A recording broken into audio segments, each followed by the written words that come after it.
Salut à tous les amis, j'espère que vous allez bien. Aujourd'hui, on va parler dans cette vidéo d'un homme et des enseignements qu'on pourra en tirer. Cet homme, c'est Ali Banat, et son histoire nous enseigne tellement de choses. Ça va être très triste, hein, faut le savoir, pour tous ceux qui connaissent son histoire et qui ont déjà vu sur internet tout plein de choses. Alors moi, je le connais que depuis très peu en fait. Je connais son histoire depuis très peu de temps. Je voyais souvent ses photos circuler sur internet sans savoir réellement qui il était. Et depuis que je suis au courant de ce qui s'est passé, hein, parce qu'il est mort aujourd'hui, que Dieu lui donne le paradis, c'est une multitude d'enseignements. Il y a tellement de choses, alors je vais essayer de rentrer directement dans l'histoire. Ali Banat, c'est un homme qui était très très riche, qui vivait en Australie, je crois, je suis pas sûr. Et d'un coup, on lui annonce qu'il va mourir dans 7 mois.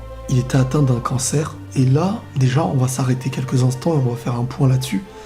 Imaginez-vous qu'on vous annonce que que vous avez maximum 7 mois à vivre. Hein, maximum. Ça veut dire que peut-être tu peux mourir avant. Tu sais que tu avances vers quelque chose qui est la mort, et que tu es quelqu'un qui a vécu dans la richesse, les belles voitures, les bijoux. Tu te sens forcément au-dessus des autres, parce que déjà tu possèdes plus que les autres. Je dis pas que tous les riches s'estiment au-dessus des autres, hein, mais instinctivement tu t'habitues à un luxe. Et de ce luxe, tu passes à l'annonce de ta mort. On est tous conscients qu'on va mourir un jour.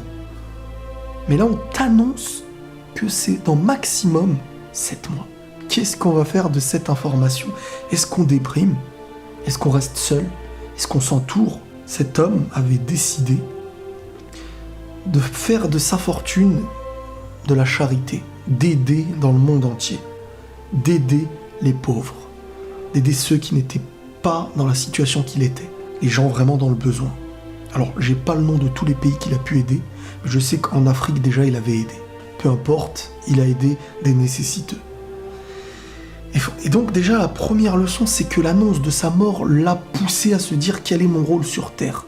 Ça y est, une fois que la mort, elle te vient en tête, tu te poses directement la question de la vie. Jusqu'à là, on est un petit peu tous pareils, hein. On est tous vers l'avancée d'une mort, sauf qu'on ne connaît pas réellement la date. On ne connaît pas le maximum ni le minimum. Mais toute personne qui est morte, à son réveil, ne s'attendait pas à mourir. Mais lui, il a été conscient de cette information. À ce moment-là, on reçoit une grosse claque. Une grosse claque de la vie et de la mort, parce que tout ce qui était, à nos yeux, important devient très futile. Et tout ce qu'on rejetait devient important.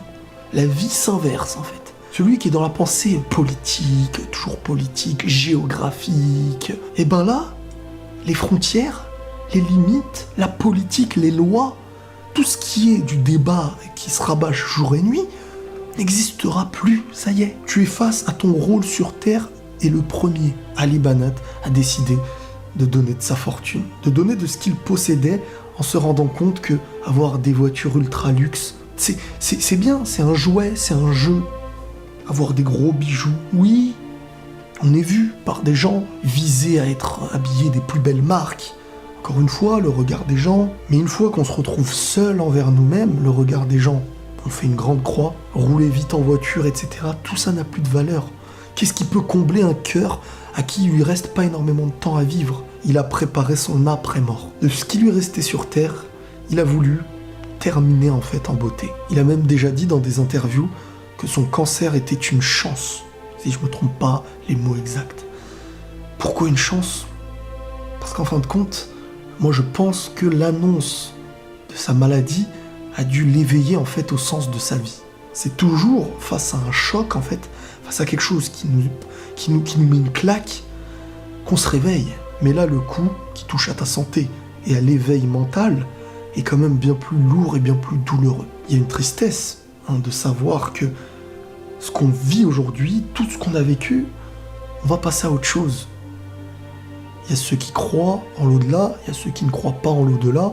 Chacun est libre de croire. Lui, il y croit. Il a voulu terminer sa vie proprement pour viser un au-delà qui est des plus beaux. Et nous, aujourd'hui, nous sommes vivants, nous sommes en bonne santé, certains sont malades, d'autres non, mais quelque part on se dirige tous vers le même chemin que Ali Banat. Quel est l'objectif de la vie? Quand on marche sur Terre, l'objectif c'est de s'améliorer et d'avancer, de finir proprement en fait. C'est pas de commencer haut et de terminer bas. Donc c'est pour ça qu'il faut faire aussi attention au jugement. Certains peuvent commencer plus haut que d'autres et finir plus bas que ceux qu'ils regardaient de haut. Ça tombe bien en plus de ça parce que ma dernière vidéo sur la chaîne, c'était la chance d'être en vie. Et ça coïncide en fait avec un petit peu avec cette vidéo parce qu'aujourd'hui, on a cette chance d'être en vie, de profiter de ce qu'on aime et de pouvoir faire le bien, des bonnes actions. On se rend pas compte à quel point c'est important.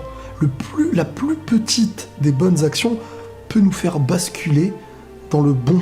Et le plus petit des mal qu'on s'ajoute peut nous faire basculer dans le mal. Les docteurs lui avaient donné 7 mois à vivre. Il en a vécu 3 ans. Comme si, en fin de compte, Dieu lui avait prolongé cette vie parce qu'il avait fait le bon choix de rétablir un petit peu les choses dans l'ordre. Peut-être qu'avant cette annonce, moi je le connais pas, je peux pas le juger, mais peut-être qu'avant cette annonce, il était dans le faux. Et qu'ensuite, il s'est éveillé à la vraie vie, de viser que le bien, parce qu'il savait qu'il allait mourir. Et au fur et à mesure, les années sont passées, et il est parti en paix. Si ça, c'est pas une leçon de vie, faut-il qu'on nous annonce qu'il nous reste quelques jours, quelques heures, quelques minutes à vivre, pour se rendre compte qu'on peut faire les choses bien, qu'on s'éloigne de toute futilité et de rejet, de choses qu'on considère comme de la différence, de la haine envers les gens. Parce que toutes ces choses futiles, là, c'est dans un moment où on risque de perdre la vie, qu'on ouvre réellement les yeux face à ce qui est le plus important sur Terre. Voilà les amis, prenez tous soin de vous et la paix sur vous.